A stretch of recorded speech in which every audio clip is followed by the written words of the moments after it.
नमस्कार, कहानी में आप सभी का स्वागत है और मैं हूं आपके साथ गरिमा वाजपेयी। वो नेता जो इंजीनियरिंग की दुनिया से निकलकर राजनीति की सबसे पेचीदा मशीन को चलाना सीख गया। एक ऐसा नाम जिसने बिहार की सियासत में हर भूमिका निभाई। सुशासन बाबू भी कहलाए और पलटू राम भी कहे गए। आज भी बिहार की राजनीति का सबसे अहम मोहरा बने हुए हैं। बीते 3 दशकों में बिहार की राजनीति में जो कुछ भी बदला, उसमें कहीं ना कहीं नीतीश कुमार की रणनीति मौजूद रही है।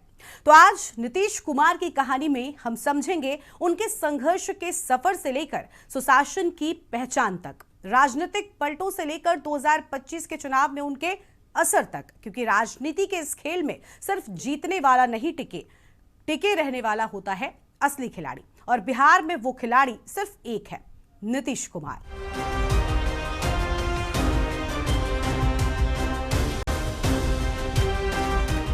बिहार की राजनीति हमेशा बदलाव और प्रयोगों की राजनीति रही है। यहाँ नेता सिर्फ कुर्सी से नहीं, अपने काम और चरित्र से पहचाने जाते हैं। इन्हीं नेताओं में एक नाम है नीतीश कुमार।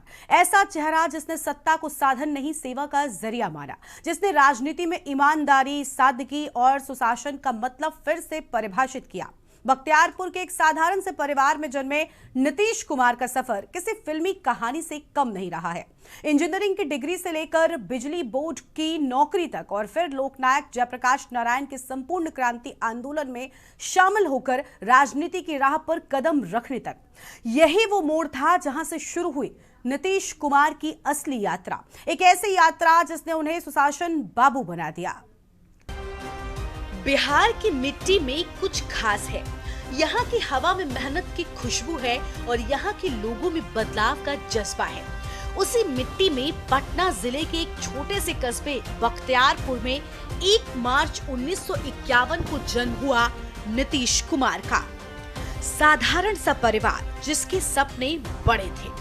पिता कविराज रामलखन सिंह आयुर्वेदिक चिकित्सक थे और स्वतंत्रता आंदोलन में सक्रिय थे। मां परमेश्वरी देवी घर की आत्मा थी, सादगी, अनुशासन और संस्कार का प्रतीक थी। नीतीश बचपन से ही पढ़ाई में होनहार थे, लेकिन दिखावे से बहुत दूर। वो कम बोलते थे लेकिन ज्यादा सुनते थे। उनके भीतर एक जिज्ञासा थी, समझने की, सीखने की और आगे बढ़ने की। शुरुआती पढ़ाई के बाद उन्होंने Patna engineering college electrical engineering की डिग्री हासिल की। बिजली बोर्ड में इंजीनियर की नौकरी मिली, लेकिन शायद नीतीश का मन मशीनों में नहीं, समाज में था। एक साधारण सा इंजीनियर के भीतर अब जन्म ले चुका था एक असाधारण नेता। बस वक्त था उस आग को दिशा देने का और बिहार को एक नई पहचान देने का। नीतीश का एक दूसरा दौर भी, अगर आप इसको ध्यान से देखेंगे कि एक दौर तो एक सोसाइटी में एक बहुप्रचारित बात थी, सुशासन के बाबू के बतौर ही उनको देखा गया। लेकिन एक दूसरा दौर आता है जब वो बिल्कुल उनकी छवि जो है वो ड्रामेटिक तरीके से बदलती गई है। उसमें उसका एक बड़ा वजह ये था कि वो बेसिकली जो सामाजिक न्याय का जो सवाल उन्होंने, सामाजिक बदलाव का जो एजेंडा उन्होंने अपने एजेंडे में लिया था, वो आमतौर पे जो वर्चस्ववादी ताकतें हैं समाज में, जिनका जमीन पे, संसाधनों पे वर्चस्व है, जैसे जैसे उसके सामने वो सरेंडर करते गए, वैसे वैसे उनका जो सुशासन वाला जो राज था वो अपर वर्चस्व में बदलता गया। वो सुशासन बहुत सारे मामलों में कुशासन में बदलता गया। अगर आप इसको ध्यान से देखें तो उन्होंने शराबबंदी जरूर लागू की, लेकिन वो दबाव में उन्होंने शराबबंदी को कभी वास्तव में बिहार में लागू होने ही नहीं दिया। दुकानें बंद हो गई, लेकिन जो है घर घर सप्लाई हो गया, मतलब एक मोहल्ले में हर घर में जाने लगा। तो ये सरकार ने इस पे एक दबाव में ये छोड़ा है। ये उसके वो वापस नहीं ले सकते थे क्योंकि उससे उनकी राजनीति जुड़ी हुई थी, लेकिन उसको कड़ाई से वो लागू नहीं कर सकते थे। आपने देखा होगा कि इन्हीं सामाजिक अन्याय की ताकतों के दबाव में उन्होंने शिक्षा पे जो आयोग बनाया था और उसने बहुत बेहतरीन एक सुझाव दिया था, बिहार की शिक्षा में बहुत क्रांतिकारी बदलाव न भी हो लेकिन एक बड़ा बदलाव हो सकता था। उस पे वो सरेंडर कर गए। उस आयोग के रिपोर्ट को उन्होंने ठंडे बस्ते में डाल दिया। आज तक वो कहाँ है, कहाँ धूल फाक रही है, वो फाइल पता नहीं है। बख्तियारपुर से शुरू हुई नीतीश कुमार की कहानी। इंजीनियर जिसने चुनी राजनीति की राह। जेपी आंदोलन से निकले नेता नीतीश, रेल मंत्री से सुशासन बाबू बनने की शुरुआत, ईमानदारी, सादगी और संकल्प नीतीश की पहचान। 70 का दशक आया, देश उथल पुथल से गुजर रहा था। लोकनायक जयप्रकाश नारायण ने संपूर्ण क्रांति का नारा दिया। युवा सड़कों पर थे, बदलाव की मांग कर रहे थे। उसमें एक नाम था नीतीश कुमार, और यहीं से शुरू हुआ उनका असली सफर। जेपी आंदोलन ने नीतीश को सिखाया कि राजनीति सिर्फ सत्ता का खेल नहीं, बल्कि समाज परिवर्तन का माध्यम है। आंदोलन के बाद उन्होंने सक्रिय राजनीति की राह पकड़ ली। पहले जनता पार्टी, फिर जनता दल से जुड़कर उन्होंने अपनी जगह बनाई। जमीन को लेकर के जो उन्होंने सुधार का फैसला लिया था, बंदोपाध्याय आयोग जिसकी मैं पहले चरण में चर्चा कर रहा था, ये उनके कुछ बड़े फैसले थे। आप कल्पना नहीं कर सकते हैं कि बिहार जैसे राज्य में वो भी इस दौर में कोई इस तरह का फैसला ले कि हम नए सिरे से जमीन के सवाल को एड्रेस करेंगे। ये हिम्मत ही अपने आप में बड़ी हिम्मत थी, लेकिन वो एक बहुत ही बुनियादी आयोग ने बहुत सकारात्मक फैसले दिए। उस फैसले को भी इस सरकार ने, नीतीश जी ने ठंडे बस्ते में डाल दिया। आज उसका अता पता नहीं है क्या हो रहा है। तो मैं ये कहना चाहता हूँ कि जो उनका विकास का मॉडल था, सुशासन का मॉडल था, और वो सामाजिक न्याय के साथ जोड़ के जो आगे बढ़ना था, उसको जिस तरह जिन ताकतों से उन्हें हाथ में मिलाई, ये जो उनका खराब दौर है, जो उनका कुशासन वाला जो दौर है, वो जैसे जैसे उन वर्चस्व की ताकतों से बिहार में राजनीतिक, सामाजिक और आर्थिक उसके 90% पे जिन ताकतों का वर्चस्व है, उनके सामने वो सरेंडर करते गए जैसे जैसे, वैसे वैसे उनकी राजनीति, उनकी चमक, उनका जो नीतीश एक ब्रांड के बतौर थे, वो ब्रांड लगातार धूमिल होता गया। उसमें बहुत सारे दाग लगते गए। और अब 2025 में जो चुनाव हो रहा है, ये बात जाने लगी है कि नीतीश जी अब ऐसी हालत में हो गए हैं कि उनको बीजेपी कंट्रोल कर रही है। राजद के ही कुछ 4-5 नेता जो बीजेपी के लिए काम कर रहे हैं, वो कंट्रोल कर रहे हैं। वो अपना निर्णय खुद लेने की स्थिति में नहीं है। तो एक सुशासन मैन से, एक सुशासन के नेता से लेकर के एक बेहद कमजोर नेता तक की ये यात्रा है। ये देखना है 2025 के बाद ये जो आरोप इस समय उनके ऊपर लग रहे हैं, उससे वो कैसे निपटते हैं और कैसे जो है अपनी राजनीति को, अपनी पहलकदमी को कैसे जिंदा रखते हैं। ये देखने की बात है। ये इस चुनाव के बाद हम सब लोग इसको देखेंगे, उसके गवाह बनेंगे। 1985 में पहली बार बिहार विधानसभा पहुंचे और 1989 में लोकसभा के लिए चुने गए। ईमानदारी, सादगी और कार्यकुशलता, यही नीतीश की पहचान बनती गई। 90 के दशक में नीतीश राष्ट्रीय राजनीति के केंद्र में पहुंचे। वो रेल मंत्री बने, पहले 1998 में, फिर 2001 में। रेल मंत्रालय में उन्होंने सुरक्षा को प्राथमिकता दी और रेल दुर्घटनाओं के बाद नैतिक जिम्मेदारी लेते हुए इस्तीफा भी दिया। ये कदम छोटा नहीं था। उस दौर की राजनीति में ऐसा साहस दुर्लभ था। लोगों ने कहा यह आदमी अलग है।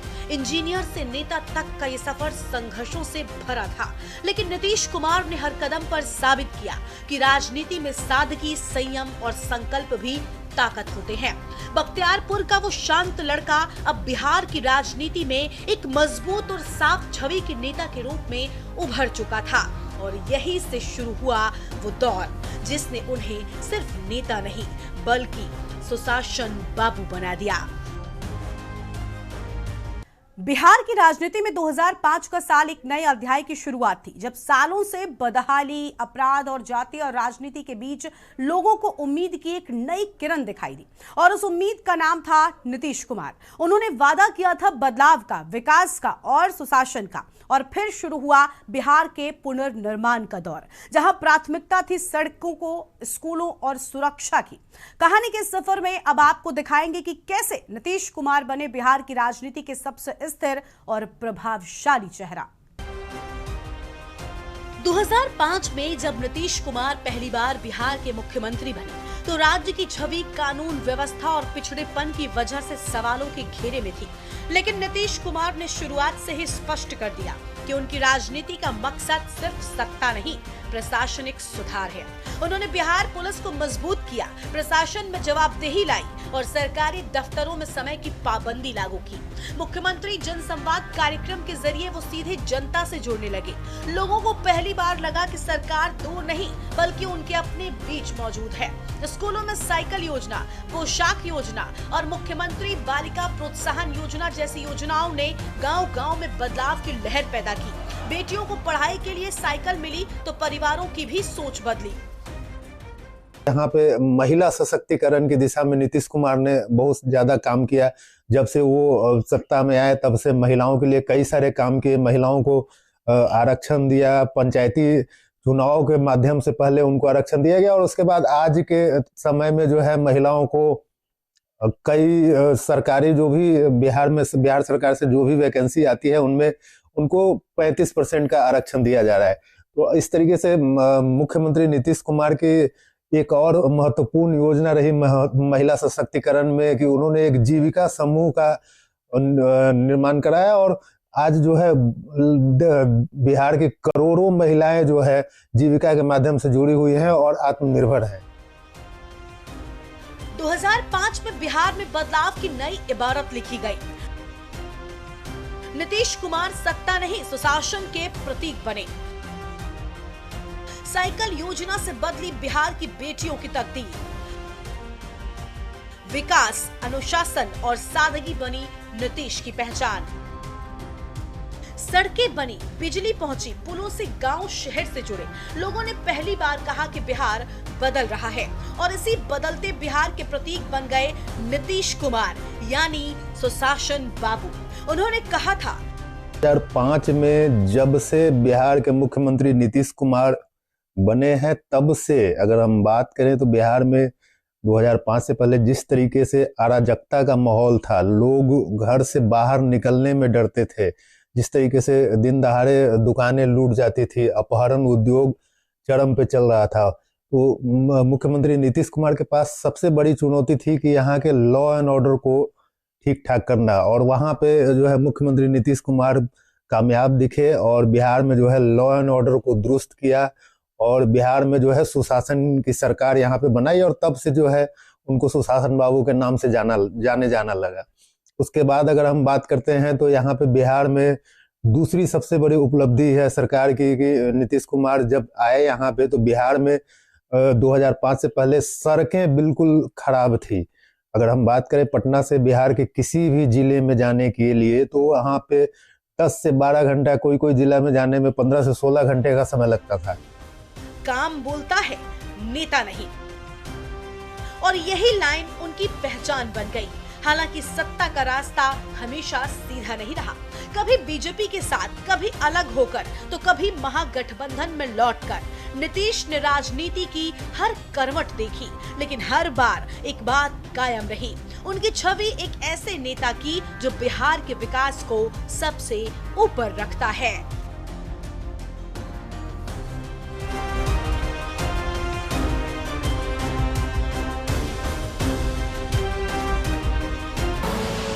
आप देख रहे हैं के न्यूज हब।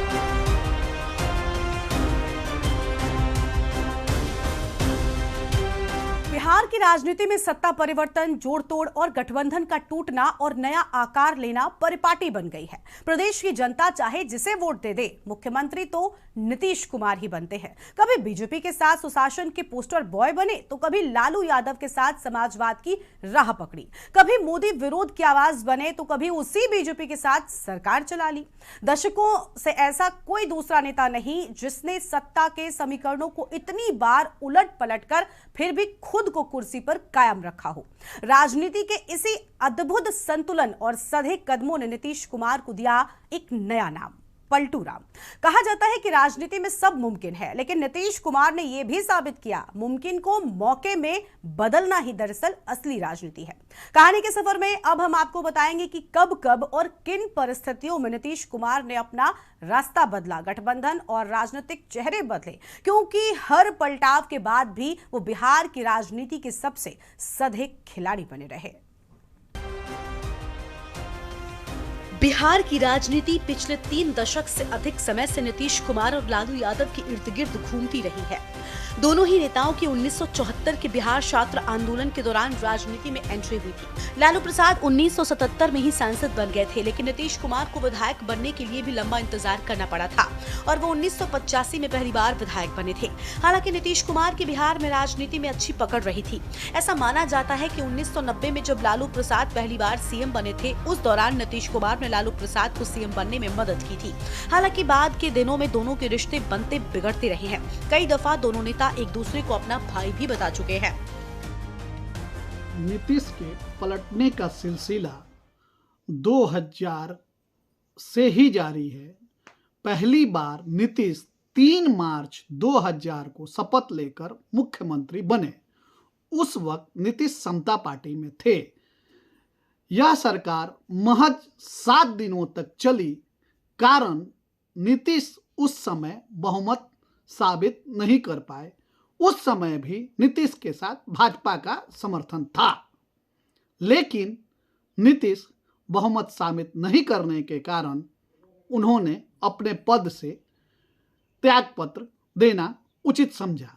नीतीश कुमार इसके बाद 26 नवंबर 2005 को भाजपा जदयू के गठबंधन में एनडीए की सरकार बनाई। उस समय नीतीश ही मुख्यमंत्री बने। उस समय से लेकर अभी तक नीतीश कुमार लगातार मुख्यमंत्री के पद पर बने हुए हैं। नीतीश कुमार इसके बाद 26 नवंबर 2010 को एक बार फिर मुख्यमंत्री पद की शपथ। पहली पलटी और 17 साल का रिश्ता टूटा। दूसरी पलटी में कांग्रेस राजद से मिलाया था हाथ। तीसरी पलटी जब 2017 में असंतुष्ट हुए नीतीश कुमार। चौथी पलटी जब 2022 में फिर असहज हो गए नीतीश। साल 1994 नीतीश कुमार ने अपने पुरानी साथी लालू प्रसाद यादव से किनारा कर समता पार्टी बनाई और पहली बार लालू के खिलाफ चुनावी मैदान में उतरे। हालांकि हार मिली, लेकिन राजनीतिक सफर का नया अध्याय शुरू हो चुका था। 1996 में उन्होंने बिहार में कमजोर मानी जाने वाली पार्टी बीजेपी से हाथ मिला लिया। दोनों का साथ लगभग 17 साल तक चला। बीच में समता पार्टी का नाम बदलकर जेडीयू हो गया और 2005 में बीजेपी जेडीयू गठबंधन ने शानदार जीत दर्ज की। दोनों ने मिलकर 2013 तक सरकार चलाई, लेकिन 2013 में बड़ा मोड़ आया। जब बीजेपी ने नरेंद्र मोदी को प्रधानमंत्री पद का उम्मीदवार बनाया तो नीतीश कुमार ने 17 साल पुराना गठबंधन तोड़ दिया। 2014 में लोकसभा चुनाव में हार के बाद उन्होंने मुख्यमंत्री पद से इस्तीफा दिया और जीतन राम मांझी को गद्दी सौंप दी। 2015 में नीतीश ने एक बार फिर पलटी मारी। इस बार पुराने प्रतिद्वंदी लालू प्रसाद यादव और कांग्रेस के साथ महागठबंधन बनाकर चुनाव लड़ा। जीत मिली, नीतीश फिर मुख्यमंत्री बने। लेकिन 20 महीने बाद 2017 में एक और उलटफेर हुआ। आरजेडी के साथ मतभेद बढ़े, नीतीश ने इस्तीफा दिया और महज 15 घंटे के भीतर फिर से बीजेपी के साथ मिलकर सरकार बना ली। राजनीति के हर मोड़ पर नीतीश ने दिखाया कि वो जानते हैं कब कदम बढ़ाना है और कब दिशा बदलनी है। यही वजह है कि बिहार की सियासत में लोग आज भी उन्हें कहते हैं पलटू राम। नीतीश कुमार की सरकार बनने के बाद यानी वर्ष 2005 के बाद से अब तक बिहार में कई बदलाव हुए और उसको अगर आप इंगित करना चाहें तो उसमें आप मान सकते हैं कि महिलाओं के विकास के क्षेत्र में अविस्मरणीय कार्य हुआ है। सड़कों के क्षेत्र में, ग्रामीण सड़कों के क्षेत्र में बेहतरीन कार्य हुआ है और सबसे उल्लेखनीय कार्य जो हुआ है बिहार में वो है बिजली के क्षेत्र में। बिजली की उपलब्धता बिहार में कभी ऐसी नहीं रही, या अगर देश के अन्य राज्यों से भी आप तुलना करते हैं तो बिहार उसमें अव्वल रहेगा। यानी यहाँ पर कम से कम मान करके चलिए कि शहरों में तो 23 घंटे 23.5 घंटे तक की बिजली है और ग्रामीण इलाकों में भी 22 घंटे से ऊपर 23 घंटे तक की बिजली, कभी 22 घंटे की भी बिजली उपलब्ध है। तो 2-3 क्षेत्रों में नीतीश कुमार ने उल्लेखनीय कार्य किया है। अगर नीतीश कुमार के शासनकाल को याद किया जाएगा, बाद में इतिहास से भी इसकी समीक्षा करेगा, तो उनके जो अच्छे कार्य होंगे उसमें ये टॉप 3 पर जरूर आएंगे। महिलाओं के क्षेत्र में जिस तरीके से महिलाओं को पंचायत चुनाव में आरक्षण दिया, नौकरियों में आरक्षण दिया, जीविका दीदी का जिक्र बार बार देश स्तर पर सभी सुनते ही हैं, और अभी फिर से महिला उद्यमियों के लिए जो उल्लेखनीय कार्य नीतीश कुमार ने किया है, ये नीतीश कुमार द्वारा किए गए कार्यों में अव्वल रहेगा। राजनीति में पलटना आसान नहीं होता, लेकिन नीतीश कुमार ने इसे कला बना दिया। हर मोड़ पर उन्होंने नए समीकरण जोड़े, पुराने तोड़े, फिर भी सत्ता और असर दोनों बनाए रखे। कभी सुशासन बाबू, कभी रणनीतिकार, तो कभी पलटू राम। हर नाम में एक अलग कहानी है। उनके समर्थक कहते हैं ये लचीलापन है, विरोधी कहते हैं ये अवसरवाद है, पर सच्चाई ये है कि बिहार की राजनीति में अगर कोई नेता हर परिस्थिति में खुद को प्रासंगिक बनाए रखने में सफल रहा है तो वो है नीतीश कुमार। शायद यही वजह है कि हर बार पलटने के बाद भी वो गिरते नहीं, बल्कि और मजबूती से सत्ता में लौट आते हैं। और यही वजह है कि नीतीश की असली राजनीति, जहां हर पलटाव भी एक नई शुरुआत बन जाता है। बड़ा मशहूर फिल्मी डायलॉग है, हार कर जीतने वाले को बाजीगर कहते हैं, लेकिन सियासत में वक्त की नब्ज पहचानने वाला नीतीश कुमार कहलाता है, जो जानते हैं कि कब कौन सी चाल चलकर विरोधियों को चित्त करना है। और तभी तो 20 साल बिहार पर राज करने के बाद भी नीतीश कुमार बिहार के लिए अजात शत्रु बने हुए हैं। राजनीति में अजात शत्रु का मतलब होता है जो हर हाल में खुद को सत्ता में बनाए रखने की कला जानता हो।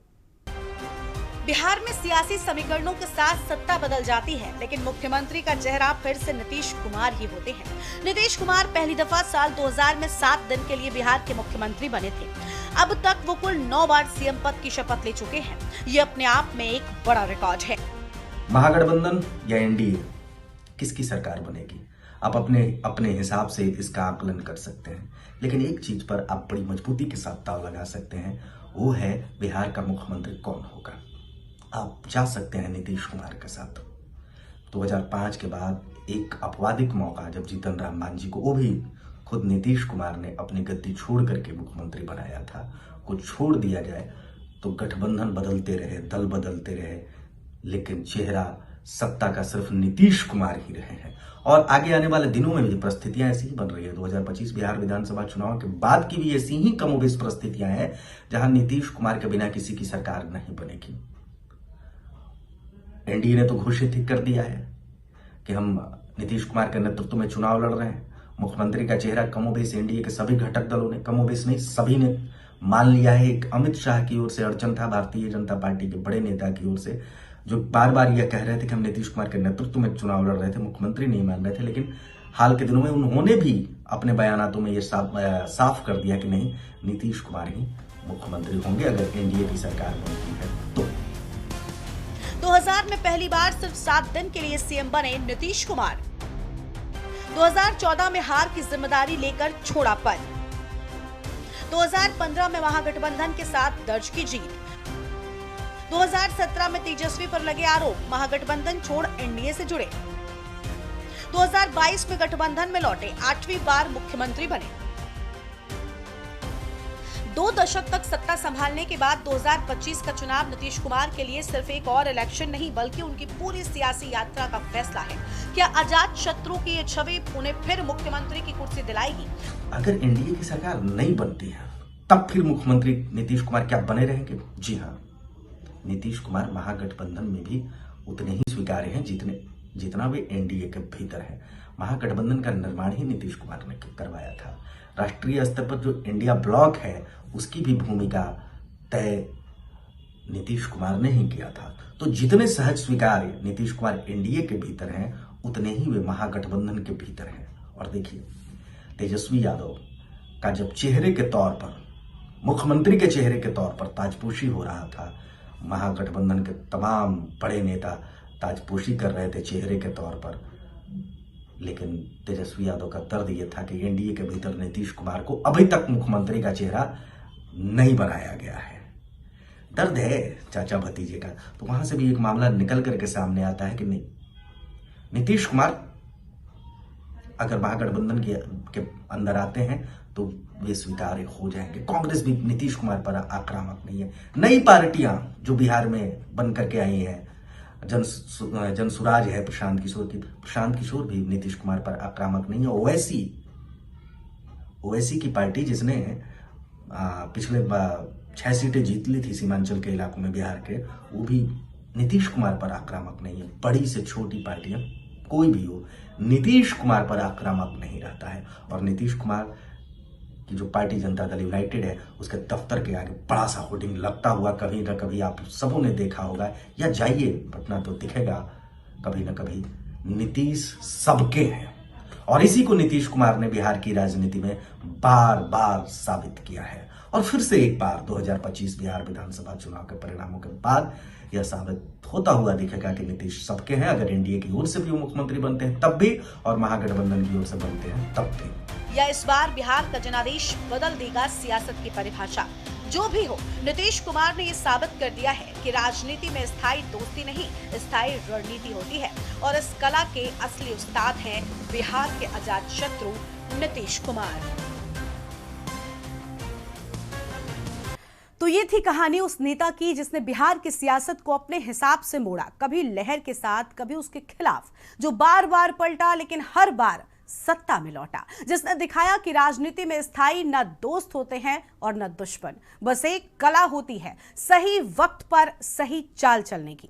अब 2025 का चुनाव उस कला का अगला इम्तिहान है। क्या नीतीश कुमार फिर साबित करेंगे कि वो हैं बिहार के अजात शत्रु, या इस बार बिहार की जनता कोई नया अध्याय लिखेगी? वक्त जवाब देगा। लेकिन इतना तो तय है कि बिहार की सियासत की कहानी नीतीश कुमार के बिना अधूरी रहेगी।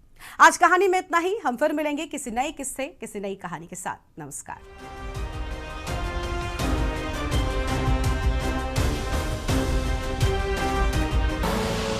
आप देख रहे हैं के न्यूज़, खबरों का सारथी।